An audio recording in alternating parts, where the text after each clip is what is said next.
Oke, selamat datang lagi di Deep Dive kita. Hari ini kita mau coba lihat Kesultanan Banten di awal tahun 1600-an. Ini kota pelabuhan yang penting banget loh di Asia Tenggara waktu itu, kosmopolitan. Nah, sumber utama kita ini catatan sama ukiran dari Eropa, sekitar tahun 1601 lah. Kebanyakan dari De Bry bersaudara. Misi kita? Ya pengen tahu aja gimana sih kehidupan di Banten zaman itu lewat kacamata catatan Eropa ini. Tapi kita juga sadar ya, kacamata ini mungkin agak bias, agak buram dikit kita. Siap-siap kaget deh, betapa global dan kompleksnya Banten waktu itu. Yuk kita mulai bedah. Ya, sumber kayak De Bry ini memang luar biasa ya nilainya. Kita jadi dapat gambaran visual, terus narasi juga yang jarang banget ada dari zaman itu. Hampir kayak lihat foto pertama Banten gitu. Tapi ya itu tadi, penting banget buat diingat, ini kan sudut pandang orang Eropa. Jadi kita bacanya mesti kritis. Sadar kalau mungkin ada bias Eurosentris atau ya pandangan kolonial awal lah, supaya kita bisa coba pahami Banten dari sisi yang lebih seimbang gitu. Betul banget. Oke, kita mulai dari Bantennya sendiri. Lokasinya itu kan di ujung barat Jawa, strategis banget. Jadi pelabuhan pertama kalau datang dari barat. Nah, yang paling dicari di sana apa? Lada iya, primadonanya itu. Makanya Banten jadi kayak magnet ya, narik pedagang dari mana-mana. Ada Arab, Persia, Gujarat, Tiongkok, Turki. Orang Eropa juga mulai datang. Ramai banget pasti. Nah, yang seru De Bry itu sampai nyatak detail loh soal kelompok-kelompok pedagang asing ini. Misalnya nih, orang Persia, dia catat fokusnya jual beli batu permata. Wah, batu permata? Iya, ini nunjukin Banten tuh udah nyambung ke jalur dagang barang mewah Asia. Jauh ya koneksinya. Terus pedagang Arab, mereka aktif banget di laut sekitar Nusantara, jaga koneksi Samudra Hindia. Terus pedagang Tiongkok gimana?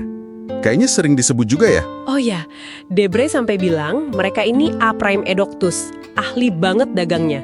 Mereka bawa barang dari Tiongkok, terus beli lada Banten.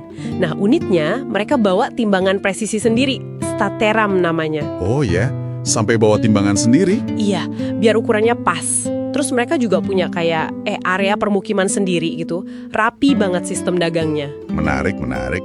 Ada lagi kelompok lain? Dicatat, jadi modal yang dipinjamkan buat ekspedisi dagang itu, kalau berhasil harus dibalikin 2 kali lipat. Wow, double.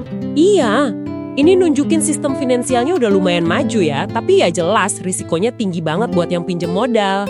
Oke, jadi banyak banget ya kelompok pedagang dari berbagai bangsa. Ini kayaknya bukan sekedar kebetulan aja ya.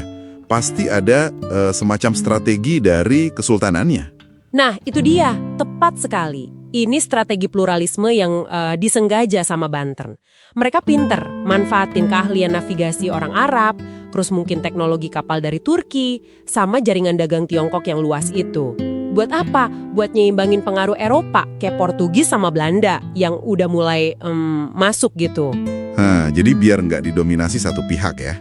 Betul, jadi keragaman ini diatur sama Banten buat memperkuat kedaulatan mereka sendiri, sekaligus memastikan pasokan modal, barang, sampai teknologi militer tetap ada dan beragam. Wah, cerdas ya. Dan ini nggak cuma di ekonomi aja kan? Tadi sempat disinggung soal militer juga. Katanya ada perwakilan asing juga di sana. Iya, benar. De Bry nyatet ada semacam majelis militer, Concilia Militaria. Rapatnya malam-malam, bahas strategi perang. Nah, yang menarik, anggotanya itu nggak cuma pejabat lokal kayak gubernur, kapten, ulama, atau bangsawan Banten aja. Tapi ada juga perwakilan asing, orang Turki dan Arab ikut di dalamnya. Ikut rapat militer? Serius? Iya, ini bukti kuat adanya aliansi strategis. Banten kayaknya aktif banget impor keahlian militer. Mungkin dari Kesultanan Ottoman di Turki, contohnya teknologi kapal perang hibrida, namanya Kathiurs, itu katanya dibangun pakai instruksi orang Turki. Terus Banten juga cari info intelijen soal kekuatan Eropa, proaktif banget mereka soal pertahanan. Keren ya. Terus kalau kehidupan sosialnya gimana? Ada gambaran dari De Bry? Ada sedikit. Dia gambarin elit Banten itu pakaiannya mewah, pakai sutra, emas, terus pakai sorban ala Turki, Cidari Turcica. Bawa keris juga, keris. Wah, lengkap ya. Iya, terus kalau jalan, ada pengiring bawa payung kebesaran, umbrakulum. Ada etiketnya juga, rakyat biasa harus nunduk kalau ketemu mereka. Oke. Terus? Nah, tapi ada detail unik nih. Mereka itu, para elit ini, jalannya nyeker, pedestamenudi, tanpa alas kaki. Nyeker. Bukan karena nggak punya sepatu kan? Kayaknya bukan deh. Bisa jadi itu pilihan budaya, ya mungkin malah nunjukin status atau kedaulatan, bukan tanda kemiskinan. Oke. Nah, tadi kan kita singgung soal bias de Broglie. Ada contoh lain nggak di catatannya?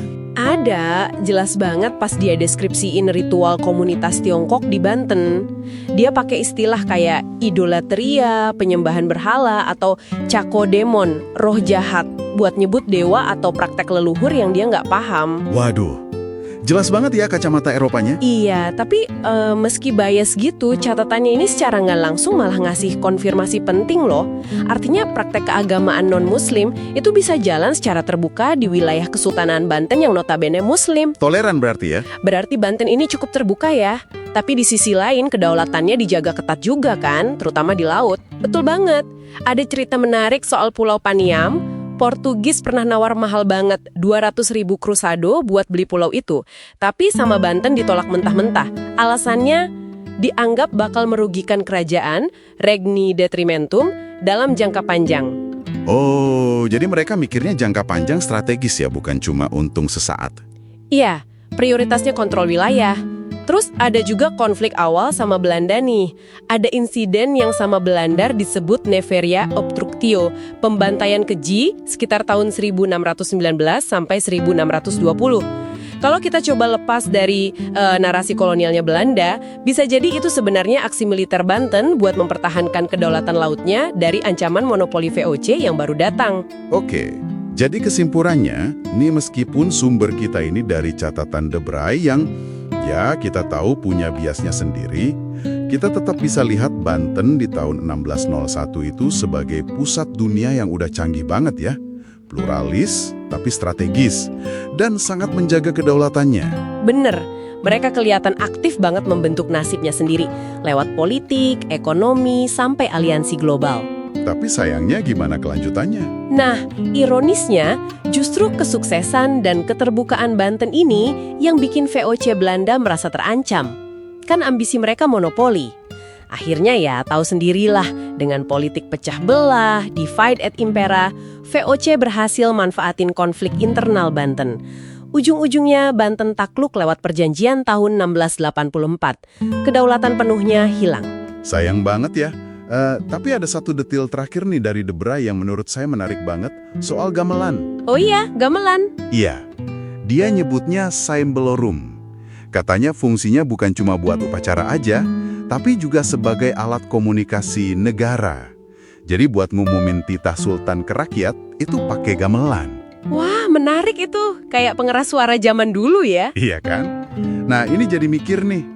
Kalau di zaman sekarang, yang informasinya udah kayak banjir gini, kira-kira instrumen modern apa ya, entah itu teknologi, media sosial, platform apa gitu, yang fungsinya mirip gamelan di Banten dulu, yang nyiarin narasi kekuasaan dan mungkin tanpa kita sadar sepenuhnya ikut ngebentuk cara kita lihat dunia.